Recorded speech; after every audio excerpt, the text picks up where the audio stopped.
Imagine a future where Earth is no longer a place you can call home.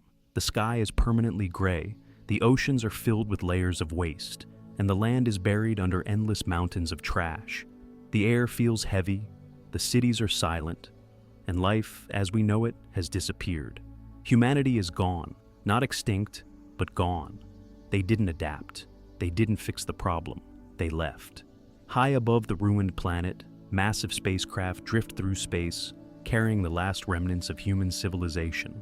Entire generations living far away from Earth, surrounded by technology, comfort, and artificial systems designed to replace everything they lost.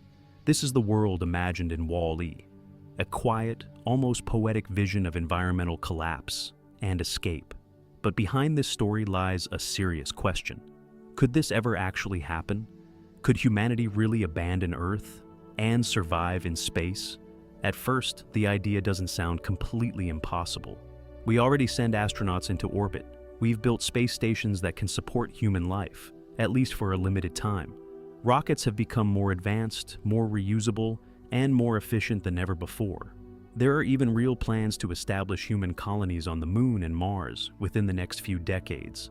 Step by step, humanity is expanding beyond Earth. But there's a massive difference between exploring space and escaping to it. Because the moment you look closer, the reality becomes much more complicated. Let's start with the most fundamental challenge: leaving Earth. Earth's gravity is incredibly strong. Escaping it requires enormous amounts of energy. Every single rocket launch consumes vast quantities of fuel and relies on extremely precise engineering. Even the smallest mistake can lead to failure. And despite all our technological progress, launching people into space is still one of the most expensive and resource-intensive things we can do. Now, imagine doing that, not for a handful of astronauts, but for billions of people. Suddenly, the scale becomes almost impossible to comprehend. You wouldn't just need better rockets, you'd need an entirely new global infrastructure built around constant launches, spaceports operating non-stop across continents, supply chains delivering materials at an unprecedented scale, entire industries focused solely on moving humanity off the planet. And it wouldn't just be people. You'd have to transport everything required to survive: food, water, medicine, machines, energy systems, even entire ecosystems capable of producing oxygen and sustaining life over long periods of time. The logistics alone would be overwhelming, and even if somehow we manage to overcome that, another problem immediately appears. Where would we go? In Walle, humans live aboard enormous starliners, floating cities in space, designed to sustain life indefinitely. These ships provide artificial gravity, stable environments, endless food production, and closed-loop systems that recycle everything. In theory, it sounds like the perfect solution. In reality, we are nowhere near building something like that. The most advanced space habitat we have today is the International Space Station. It's an incredible achievement of engineering and international cooperation. But it is not self-sufficient. It depends heavily on regular resupply missions from Earth. Food, equipment, and critical resources must be constantly delivered. Without that support, it simply couldn't function for long.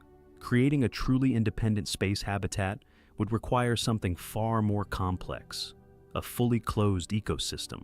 A system where air is continuously recycled, water is purified and reused, and food is grown in a stable, controlled environment. Every output becomes an input. Nothing is wasted because there is nowhere else to get resources from. The problem is, these systems are extremely fragile. Even small imbalances can lead to serious consequences. A slight change in oxygen levels, a disruption in plant growth, or contamination in water systems could cascade into failure. Now, imagine maintaining that balance not just for months, but for decades, or even generations. And that's only part of the challenge, because space itself is not a friendly place. Outside Earth's atmosphere and magnetic field, humans are exposed to intense cosmic radiation. Over time, this radiation damages cells and increases the risk of cancer and other serious illnesses. On Earth, we are protected. In space, that protection disappears. Then there's microgravity. Without gravity, the human body begins to change. Muscles weaken from lack of use. Bones lose density. The cardiovascular system adapts in ways that can cause problems over time. Even vision can be affected. Astronauts on the International Space Station have to exercise for hours every day just to reduce these effects. And even then, they don't completely avoid them. Now imagine living like that for your entire life, or raising children in that environment. We still don't fully understand what long-term human development in space would look like. And beyond the physical challenges, there's something even more subtle, but equally important: the psychological impact. Humans evolved on Earth, surrounded by nature, open spaces, and natural cycles of light and time. These elements shape our mental well-being in ways we often don't even notice. In space, all of that is gone. Instead, there are confined environments, artificial lighting, limited social circles, and a constant sense of isolation. Over time, this can lead to stress, anxiety, and cognitive strain. Even highly trained astronauts experience these effects during relatively short missions. Scaling that up to entire populations introduces risks we don't yet fully understand. So, when you combine all of these factors, the immense energy required to leave Earth, the engineering challenges of building self-sustaining habitats, the dangers of space, and the limitations of the human body and mind, it becomes clear that a Wall-E style escape is far beyond our current capabilities, at least for now. But does that mean it will never be possible? Not necessarily. Technology continues to evolve. Ideas that once seemed impossible can become reality over time. Reusable rockets, advanced materials, artificial gravity concepts, and long-term space habitats are all being actively researched. Humanity is slowly learning how to survive beyond Earth.